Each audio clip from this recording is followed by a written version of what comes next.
Hello, buddy. Welcome back to the Tin Man Score channel. I'm your host, Jeffrey Tin Man Taylor, and today I'm already starting off my reaction to tele-animated Jurassic Park evolution from movie dinosaurs compared to real life, 1993 animated. So without further ado, I'm going to turn these lights off, move the camera up here for you guys, and let's get this reaction on the road in the bag. Okie dokie, here we go. So, you want to create living dinosaurs using preserved DNA and frog genes to fill in the gaps? Well, they won't be 100% accurate. But how do the 1993 Jurassic Park dinosaurs compare to the latest science? Let's find out now. Animated. Jurassic Park's Brachiosaurus has its signature head hump with added nostrils, an S-shaped 30-foot neck, and trunk-shaped legs. The real Brachiosaurus had a thicker neck, a longer body, and more unique feet. Their head hump was less steep, and their nostrils were closer to their mouth. Really? That's interesting. I don't know why the Jurassic Park movie people had to make those changes to move the nostrils up here.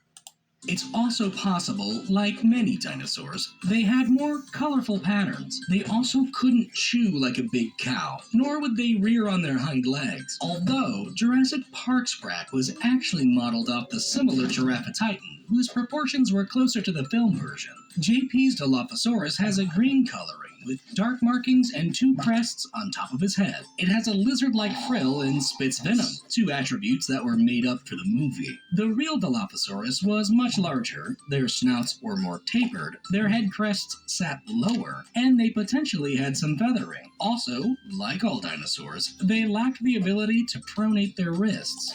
I did not know that. I thought the Dilophosaurus was about that size in the movie. And you mean to tell me that they don't spit venom? Well, I get it that the whole Jurassic Park movie was they take frog DNA and merged it with the dinosaur DNA to fill in the gaps, so I figured there might be some genetic mutation going on with these dinosaurs changing to not look like the actual ones in real life. But that is so interesting. Nevertheless, they would still be a formidable foe for Nedry.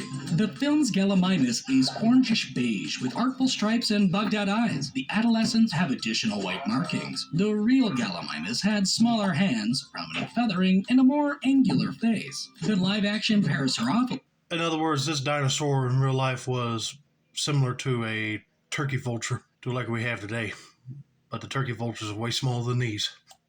Features greenish coloring, a broad beaked mouth, and its long head crest. The real dinosaur was quite chunkier, with more hoof-like front feet, a longer beak, and they possibly used their head crest for communication. That's a unique feature to have something to communicate with dinosaur brethren.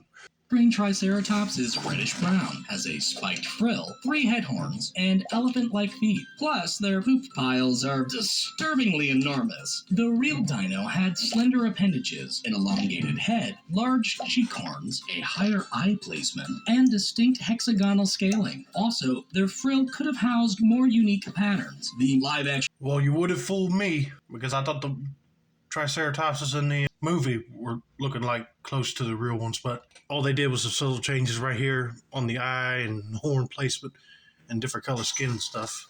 But still, I would have thought that was more like the real ones, but that's just fascinating to find out. Tyrannosaurus has an earthy coloring, tiny arms, my favorite dinosaur, T-Rex, the king of the dinosaurs. a ridged skull, and extremely poor eyesight. The real creature had a full-bodied figure, tinier arms, possible feathering, padded lips, and impeccable eyesight. I did not know T-Rex actually had some feathered details going on the back. I would have thought it was like this one. But man, the people did a great job designing these dinosaurs for the movie, because I would have thought that they were the actual ones from years ago.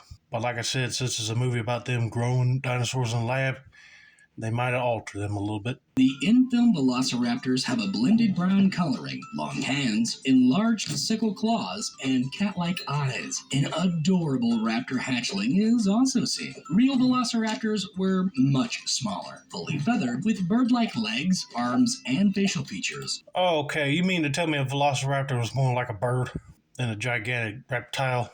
Jeez Louise, I don't know why they had to make so many darn changes. I mean, these would have been cool to see as well, instead of them making it look like mini versions of a T-Rex, basically. But that is interesting. I didn't know a velociraptor was supposed to have been bird-like. and potentially lacked the slit pupils. They were definitely clever girls, but most odds couldn't turn a door handle. Although, the movie raptors are actually based on the larger Deinonychus, which had a more blunt snout. While real-life raptors may look more like turkeys, they were very much still deadly animals. So, want to see future videos covering each Jurassic sequel? Share this video and comment down below to let us know. Okay, I'm still mind blown over that because I really did not research any dinosaurs, but they do have like specials that pop up on the History Channel talking about each dinosaur that lived on this earth at one time. And I always thought that the Velociraptor was more lizard-like than a bird like this thing. And the T-Rex was, I don't know what you describe it, more scaly looking than this brown one that he showed off. And the Triceratops, you know what I mean? It's just like weird. And then they have a fact that there was another species that looked like the other ones they just mentioned, but then they were just slightly different in some features.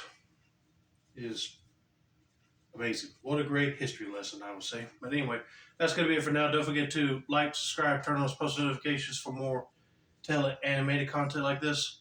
This has been another successful installment of the Tin Man Score channel. I'm your host, Jeffrey Tin Man Taylor.